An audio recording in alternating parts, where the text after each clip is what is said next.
Greetings, folks. From John's first letter, a couple of verses from chapter 4 and a verse or two from chapter 5. Those who say, "I love God," and hate their brothers or sisters are liars. For those who do not love a brother or sister whom they have seen cannot love God whom they have not seen. The commandment we have from him is this: those who love God must love their brothers and sisters also. By this we know that we love the children of God, when we love God and obey his commandments. For the love of God is this, that we obey his commandments. And so we continue the theme of loving God. Last week we talked about loving God through or by loving other people, and the fact that it is impossible to say that we love God if we do not love one another. And today we are continuing to talk about loving God and how that love is expressed, how it is communicated, and what is it in life that puts us in touch with our love for God. St. Augustine said the following wonderfully: "But what do I love when I love my God? Not the sweet melody of harmony and song, not the fragrance of flowers, perfumes and spices, not manna or honey, not limbs such as the body delights to embrace. It is not these that I love when I love my God.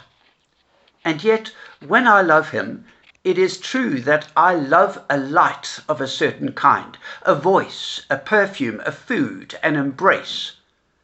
But they are of the kind that I love in my inner self, when my soul is bathed in light that is not bound by space, when it listens to sound that never dies away, when it breathes fragrance that is not borne away on the wind, when it tastes food that is never consumed by the eating, when it clings to an embrace from which it is not severed by fulfillment of desire.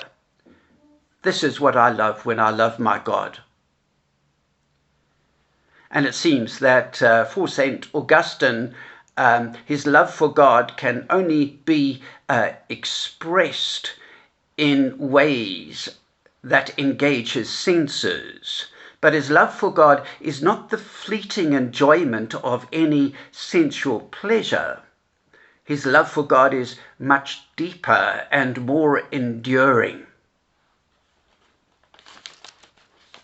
What do you love when you love your God?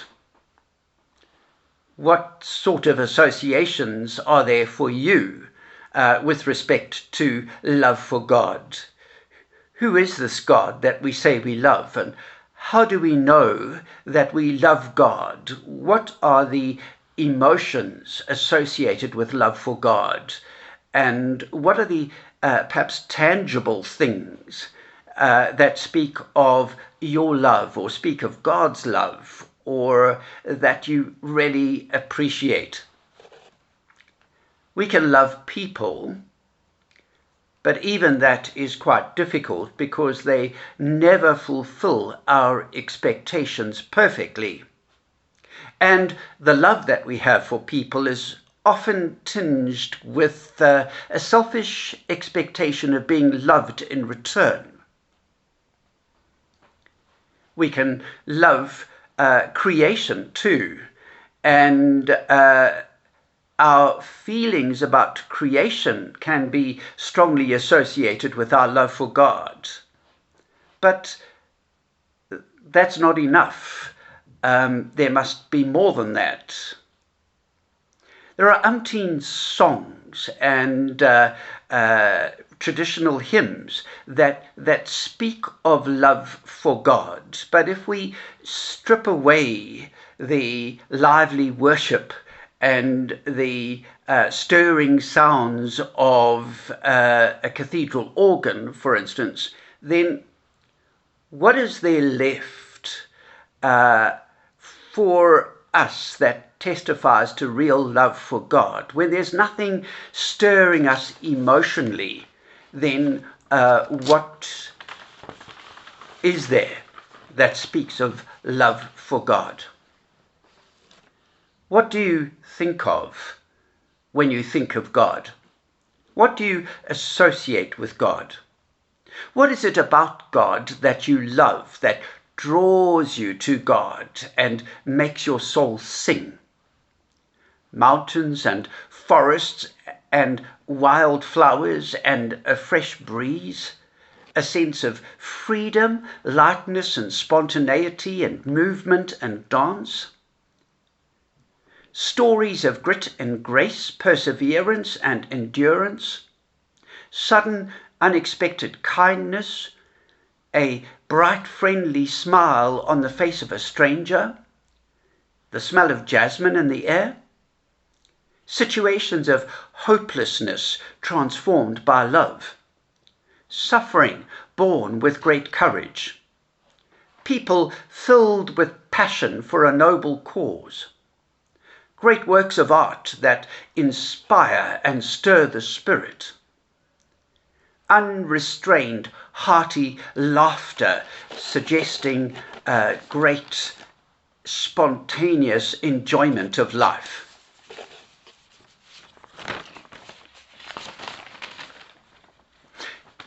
In the end, the only measure of love for God is love for others and love for the created order. And then God is not so much an object to love as the one who comes alive in the activity of loving others. And God doesn't come alive in the activity of loving others in a dreamy, romantic, sentimentalized sort of way, but in real gritting our teeth, down in the dirt, practical loving, as I was saying last week. God is not so much to be known, sought, understood, even worshipped, as God is to be discovered, made powerfully real, expressed in our loving relationships and loving action. I was thinking of St. Peter. The risen Jesus said to Peter 3 times, "Peter, do you love me?" And when Peter said yes each time, Jesus said, "Feed my sheep." Love for God is demonstrated so often in loving, practical service. If you love me, then show it, Jesus seems to be saying, by doing the work that I give you to do. And so we can't strip love for God away from practical everyday things that we do. What we do every day demonstrates love for God. If we are using our time and energy well and sometimes sacrificially.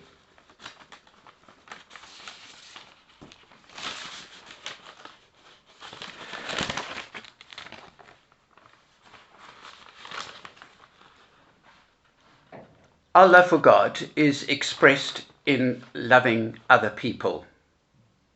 I've said this, and I've said also that our love for God is expressed in our relationship with nature and with creation, the world in which we live, the universe.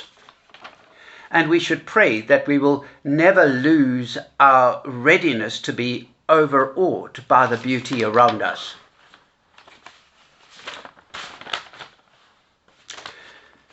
Richard Rohr said in an article that he wrote, I think, a couple of years ago, to love God by loving God's world has meant different things to different people in different times.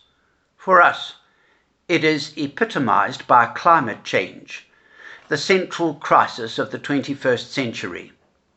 Put simply, climate change is the result of too many human beings using too much energy and taking up too much space on the planet.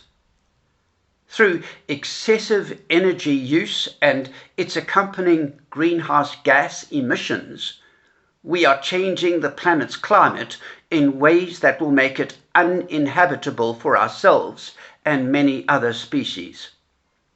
How we live on a daily basis, the food we eat, the transportation we use, the luxuries, long-distance air travel is destructive of our planet, which needs to support us all. Just as God emptied himself in Jesus, so we are called to empty ourselves, making sacrifices, giving ourselves in love to God's people and God's world. We can't love God and live recklessly, without thought to the cost of our actions, to other people and to the environment at the same time. I was reading an article about the effect of how we live on our environment and the COVID-19 crisis. And it really is quite scary. I'm going to more or less quote from that article. From habitat degradation to squalid animal treatment, our part in allowing diseases like COVID-19 to leap into humans is becoming increasingly clear. This pandemic is a symptom of a sickness, the tendency of humans to encroach on, degrade, and exploit the natural world. Christian Walzer at the Wildlife Conservation Society in New York says, "If we don't act on what we have already learned, the costs to human health and wealth of pandemics such as COVID-19 will just keep on recurring." A United Nations biodiversity panel reported in 2020 that there are 1.7 million undiscovered viruses in animals. About 5 new infectious diseases in people are identified every year. 70% of emerging diseases are caused by microbes of animal origin. The growing human population and rising living standards are fueling this problem. We are encroaching onto nature's habitats, increasing human contact with species that have the ability to infect us. The Nipah virus jumped from bats to pigs to people in 1998 as a result of intensified pig farming and deforestation in Malaysia. The Hendra virus in Australia resulted from bats transferring the virus to horses and people. Again, deforestation is linked to this. Expanding cities, farms and industries consuming the earth's resources is one side of the coin. The other is the destruction of ecosystems, disturbing animal habitats. More ticks, more rodents, more disease. Disturbed landscapes replacing natural forest leads to a higher proportion of disease-carrying species. Trading in and transporting wildlife over large distances increases the risk of diseases crossing over from animals to humans. Better regulation of the legal international trade in animals is needed. We are part of the natural environment. This pandemic was predicted and largely inevitable.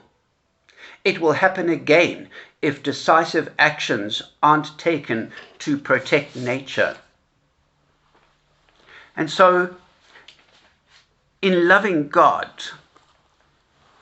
we are required to make responsible decisions about how we relate to our environment and ecology, the world in which we live. And it is up to each of us to express our concern about the situation in ways that are practical, and to work out what is it that we can do, what changes in our behavior are possible in order to lessen our individual footprint on the earth. What can we do practically? And not look at things that are huge and impossible and daunting, but are there slight changes that we can make to our way of life so that we are being kinder to the earth and preserving it for future generations? We cannot say that we love God if we don't love people, and we cannot say that we love God if we don't love and take care of the world in which we live. And so today is an encouragement to us to see what action we can take individually to try to reverse this trend that obviously is going to bring increasing devastation to the earth.